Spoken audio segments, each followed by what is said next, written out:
शिवसेना शिंदे गटाचे आमदार संजय गायकवाड यांनी बुलढाण्यात पत्रकार परिषद घेत थेट एका अवैध सावकारावर गंभीर आरोप केले असून यामुळे जिल्ह्यात एकच खळबळ उडाली आहे। आदिवासी महिलांवर होणाऱ्या अत्याचाराबाबत बोलताना त्यांनी सांगितले की कर्ज फेडता न आल्यामुळे एका सावकाराने एका कर्जदार महिलेची मुलगी थेट राजस्थानमध्ये नेऊन विकली आहे। संजय गायकवाड म्हणाले की बुलढाण्यातील तारापूर बोरखेड या आदिवासी बहुल गावात सुनील बुरड नावाचा एक सावकार आहे। तो आदिवासी जनतेला आर्थिक अडचणीत अडकवून त्यांचा मानसिक व शारीरिक छळ करत आहे। काल परवा या सावकाराने एका 12 वर्षाच्या मुलीवर अतिप्रसंग केल्याची धक्कादायक माहिती देखील त्यांनी उघड केली आहे।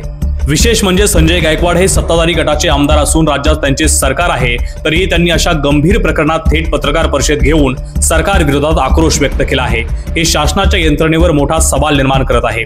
आदिवासी बांधव, महिला आणि मुलींवर होणाऱ्या अन्यायाविरोधात आता आम्ही गप्प बसणार नाही। सुनील बुरडवर तत्काळ गुन्हा दाखल करून कठोर कारवाई झाली पाहिजे अशी ठाम भूमिका आमदार गायकवाड यांनी घेतली आहे।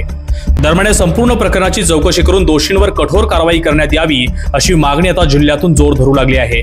त्यामुळे येणाऱ्या काळामध्ये राज्याचं गृह मंत्रालय नक्की या प्रकरणामध्ये काय ठोस भूमिका घेऊन कारवाई करतं हे पाहणं महत्त्वाचं ठरणार आहे।